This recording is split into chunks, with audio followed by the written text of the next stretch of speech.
Gloire à Jésus. Je savais hier quand ils m'ont appelé, et qu'ils m'ont dit ça, ils m'ont dit tu vas faire la réunion. J'étais un peu troublé, j'ai dit Seigneur, ce que je vais apporter, qu'est-ce que je vais dire? Et puis je ne veux pas être compliqué, vous avez bien compris. Pas être compliqué dans mes mots, déjà j'ai pas la capacité d'être compliqué. Mais surtout ce que je voulais dans mon cœur, c'était que Dieu me donne un mot, et que je comprenne le mot qu'il veut me donner. Et puis Dieu a mis un message sur mon cœur. Et puis j'ai dit Seigneur, je ne suis pas un prophète, vous avez bien compris. Mais j'ai dit Seigneur, je veux prêcher ce que tu as mis sur mon cœur.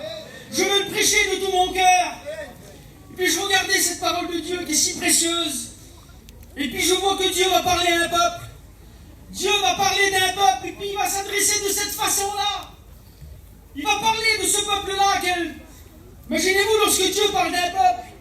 Je regardais dans les Lamentations de Jérémie 4 au verset 1. Et puis il dit ça. Il dit, l'or a perdu son éclat. L'or pur est altéré. Les pierres du sanctuaire sont dispersées au coin de toutes les rues.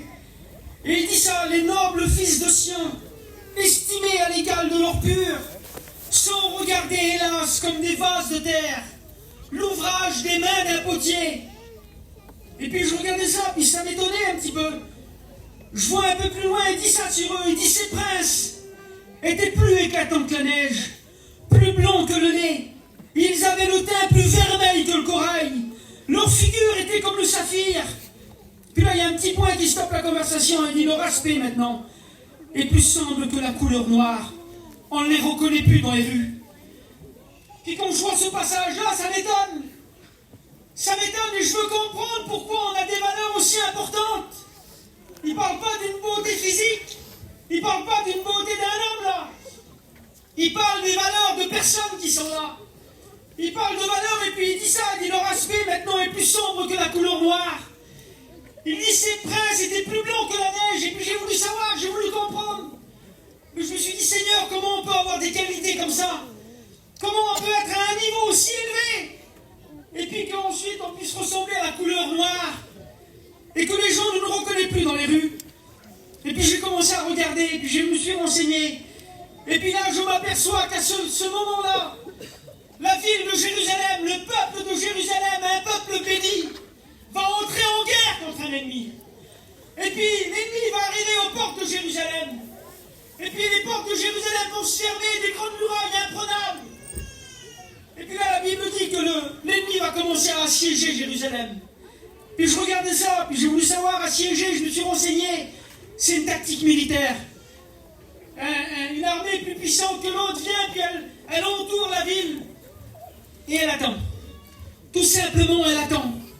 Puis je regardais ça, puis j'ai dit, Seigneur, certainement que la police de l'époque a dû passer dans Jérusalem, puis elle a dû mettre le peuple au courant en disant, écoutez, on est assiégé par un ennemi. Alors vous allez rentrer dans vos maisons, vous allez faire attention. Et puis, vous allez ressortir vos réserves. Vous allez sortir ce que vous avez dans vos maisons, dans vos foyers.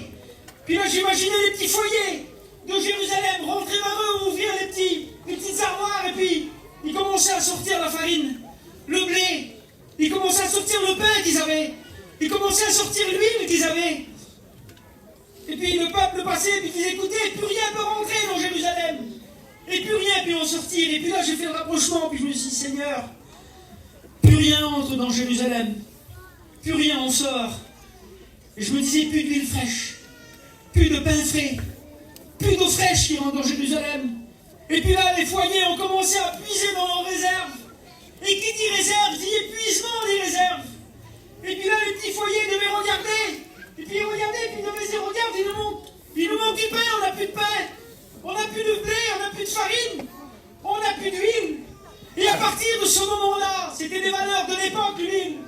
Lorsque l'huile a commencé à manquer dans les foyers ont commencé à perdre leur valeur spirituelle. Ont commencé à dégrader en Dieu. Ont commencé à reculer. Et puis je regardais ces peuples. Je regardais comment ça a commencé à dégrader. Puis j'ai vu un homme dans la parole de Dieu. Un homme sur qui je me suis penché un petit peu. Un homme qui était très bien placé. Un homme qui avait bien commencé en Dieu. Un homme qui avait eu l'une des meilleures formations que l'on peut avoir. Un homme qui était proche de l'homme de Dieu. Le grand homme de Dieu, Élisée. Son étudiant, si on peut dire. La Bible dit ça dans le livre 2, livre des Rois 4, au verset 12. Géasi, le serviteur de l'homme de Dieu, la Bible dit qu'il participait à tous les miracles. Il était là, lui, puis lorsqu'il y avait un message à annoncer, il l'annonçait. Lorsqu'il y avait un miracle, il était là, il était à côté. Mais la Bible dit que lorsque le cœur de Géasi a commencé à être assiégé par l'ennemi, l'huile fraîche ne descendit plus du ciel. Le cœur de Géasi a commencé à devenir sec. Le cœur de Géasi a commencé à changer. Alors je ne connais pas vos cœurs ce soir. Je ne connais pas les foyers. Mais Dieu a mis ça sur mon cœur. Dieu a mis sur mon cœur qu'il y a des foyers qui manquent d'huile ce soir. Qu'il y a des foyers qui ont besoin de recevoir une huile fraîche. Peut-être qu'il y en a ici qui sont venus remplis de bénédictions. Mais j'ai la conviction dans mon cœur, et Dieu ne parle pas en vain. Dieu a l'intention de relever les foyers ce soir. Dieu a l'intention de relever des personnes à qui le cœur est sec. Parce que lorsque le cœur est sec, mes frères et sœurs, notre vision change, notre comportement change comme le peuple de Jérusalem. Et c'est ce qui s'est passé pour lui. Géasi était là à chaque réunion bénie. Géasi était là à chaque miracle. Géasi était là à chaque appel lorsque les gens se levaient pour accepter Dieu. Géasi était là. Mais vous savez ce que Géasi est devenu? Géasi est devenu un spectateur. Et puis je pensais à ça comme j'étais sur ma chaise tout à l'heure, lorsque la réunion chantait, lorsque tout le monde se levait, tout le monde était béni. Je me disais, Seigneur, est-ce qu'il y en a qui sont assis sur leur chaise des foyers et qui se disent, Seigneur, j'étais comme ça avant. Est-ce que je vais pouvoir participer comme les frères? Est-ce que je vais pouvoir être béni comme j'étais béni avant? Et puis je ne sais pas comment vous allez prendre le message, peut-être comme un avertissement, ou c'est peut-être votre situation, je ne vous souhaite pas. Mais le cœur de Géasi était tellement sec qu'il a commencé à regarder les choses qui l'entouraient. Il a commencé à regarder les choses qui brillaient. Il a commencé à s'apercevoir qu'il y avait beaucoup de choses à gagner dans le monde. Et le message d'Élisée l'Ancien ne suffisait plus. Il semblerait que son cœur était fermé à la parole de Dieu. Et puis un jour, il s'est passé quelque chose. Un grand jour de bénédiction.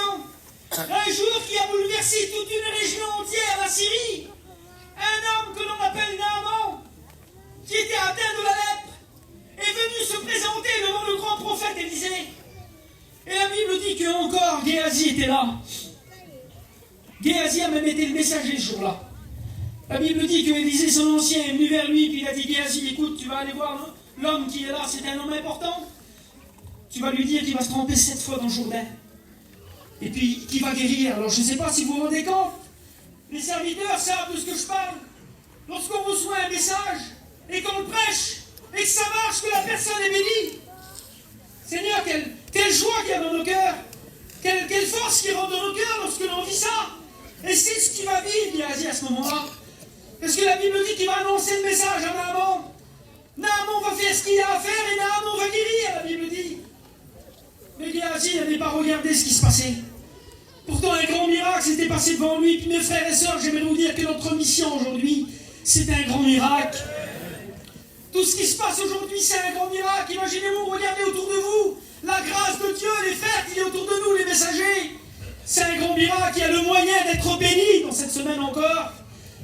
Et puis là, Géasi, à la place de regarder ce qui s'était passé, un homme qui recevait la guérison, la conversion, un homme qui recevait même un enseignement, à ce moment-là, on voit l'histoire.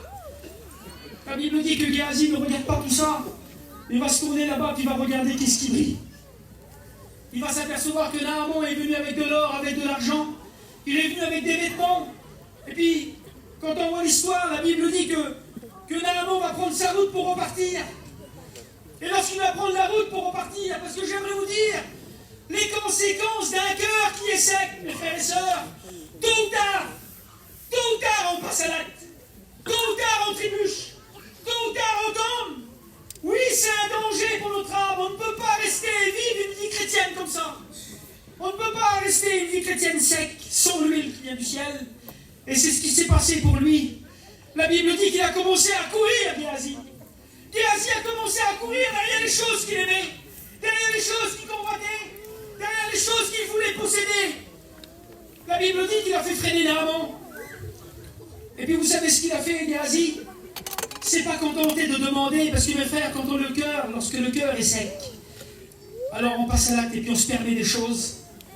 La Bible dit qu'il va mentir. Géasi devient un menteur. Géasi commence à pécher à ce moment-là.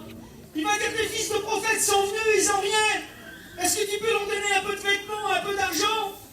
Et Naaman comprenait bien, un homme qui a tout reçu. Oui, prends tout, Géasi. Puis la Bible dit qu'il va prendre les choses avec 2 serviteurs. Puis il va commencer à faire quelque chose de grave. La Bible dit qu'il va rentrer dans sa maison. Il va venir et qu'il va déposer les choses dans sa maison. Alors je ne sais pas, Madame Géasi, comment elle a réagi à ce moment-là. Je ne sais pas la réaction que Madame Géasi a eue ce jour-là. Je ne sais pas si elle savait que son mari était en train de boiter, elle savait certainement. Mais à ce moment-là, on ne la voit pas parler, Madame Géasi. On ne la voit pas dire, écoute, ça ne va pas ce que tu as fait. Regarde, t'étais bien, t'es un futur étudiant, t'es un pasteur. Ça ne va pas ce que tu as amené dans notre foyer là. De la manière que tu as fait pour l'avoir, ça ne va pas. Mais la Bible dit que Dieu ne laisse pas les choses comme ça, mes frères et sœurs. La Bible dit que Géasi va aller se présenter devant son ancien. Mais Dieu connaît toutes choses. Et puis ce soir, je ne veux pas parler de péché ce soir, mais si ton cœur est sec, si ton cœur a besoin d'une fraîche, si ton foyer s'appelle Géasi ce soir, alors Dieu veut faire en sorte que tu sois béni. Parce que la parole de Dieu nous dit ça. Lorsque Géasi s'est présenté devant son ancien, l'ancien a commencé à lui présenter devant lui le régional, une réunion, un message qui venait du ciel. Il ne s'en a pas aperçu alors comment ça se fait, pourtant il le savait. Il le savait très bien que lorsqu'on demandait, Dieu pardonnait. Il le savait très bien que lorsqu'il n'y avait plus d'huile à la maison, Dieu faisait le miracle et l'huile n'arrêtait pas de couler. Il savait très bien que Dieu ressuscitait les morts. Il le savait tout ça, que Dieu pouvait réparer son cœur. Et tu le sais ce soir. Tu le sais que Dieu peut réparer ton cœur et ton foyer. La Bible dit que son ancien va s'approcher de lui, il va dire, viens Géasi, où étais-tu? Où étais-tu? Et Dieu te demande ce soir, où étais-tu? Où étais-tu? La Bible dit qu'il lui demande. Et puis lui, encore une fois, il laisse passer sa chance. Il le sait à ce moment-là que c'est une main tendue. Il le sait très bien, Géasi. C'est pas quelqu'un qui est bête. C'est un homme intelligent. Il a été élevé par Élisée dans la foi. La Bible dit qu'il va dire, où étais-tu? Et là, encore une fois, le cœur qui est sec. Encore une fois, j'étais là. J'ai été ni à gauche, ni à droite. J'étais là, je faisais rien. Et la Bible dit que Dieu va parler. Dieu va commencer à parler. Et puis, lorsque Dieu parle, c'est pas simplement pour l'époque de Géasi, parce qu'il va lui annoncer un message. Un message qui va très bien avec notre époque. Parce qu'il va lui dire, écoute, mon esprit n'était pas absent lorsque tu as couru vers le char de Naaman. Et puis lui, il va lui annoncer un message, écoutez le message. Il va dire ça. Mais Élisée lui dit, mon esprit n'était pas absent lorsque tu as quitté. Lorsque cet homme a quitté son char pour venir à ta rencontre. Et là, le message va être donné. Écoutez le message pour aujourd'hui. Est-ce que nous avons le temps de prendre de l'argent, de prendre des vêtements, puis des oliviers et des vignes, des brebis et des bœufs, des serviteurs et des servantes? C'est ce qu'il y avait dans le cœur de Géasi. C'est ce qu'il désirait à ce moment-là. Pourquoi il désirait toutes ces choses?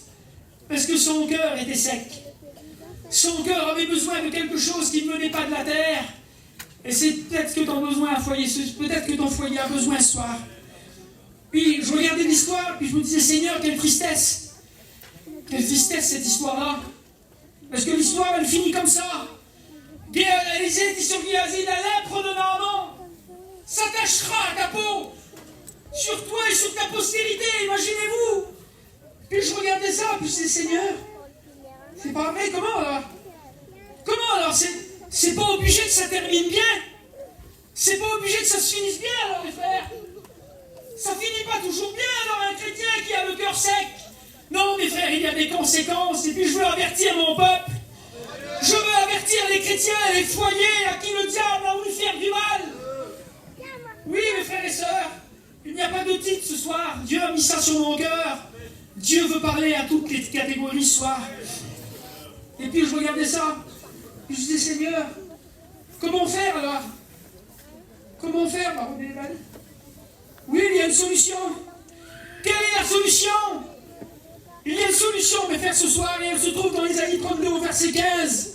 Jusqu'à ce que l'Esprit soit répandu d'en haut sur nous, et que le désert se change en verger, et que le verger soit considéré comme une forêt. Et puis je regardais ça, puis je disais, Seigneur, donc c'est ça la solution. C'est ça la solution pour le foyer qui n'a plus de joie au Dieu.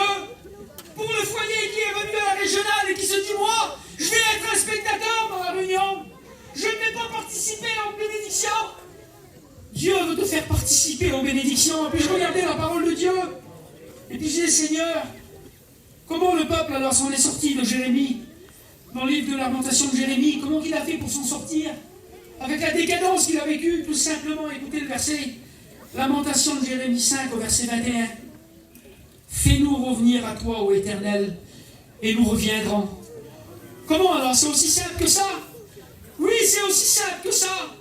Demandez à Dieu, criez à Dieu, demandez l'huile fraîche qui descend du ciel sur vos cœurs. Et puis je regardais ça. Je disais, comment alors? Oui, le peuple de Dieu, un peuple qui crie à Dieu. Je disais, Seigneur, un homme qui ne veut pas s'en sortir, c'est possible alors? C'est possible malgré tout. Puis je regardais ça. Je voyais l'apôtre Pierre dans l'évangile de Jean 21 au verset 1.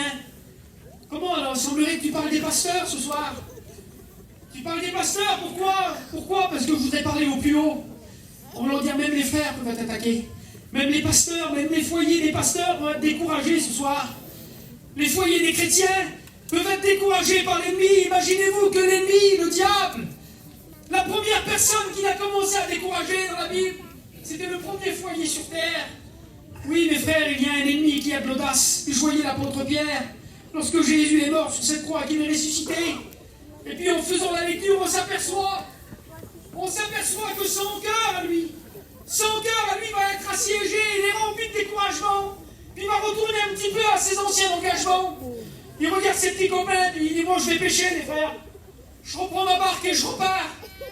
Et combien de nous ont peut-être eu cette réaction-là, en disant, je n'ai pas reçu, j'ai pas eu ce que je voulais, alors je vais repartir dans ce que j'étais.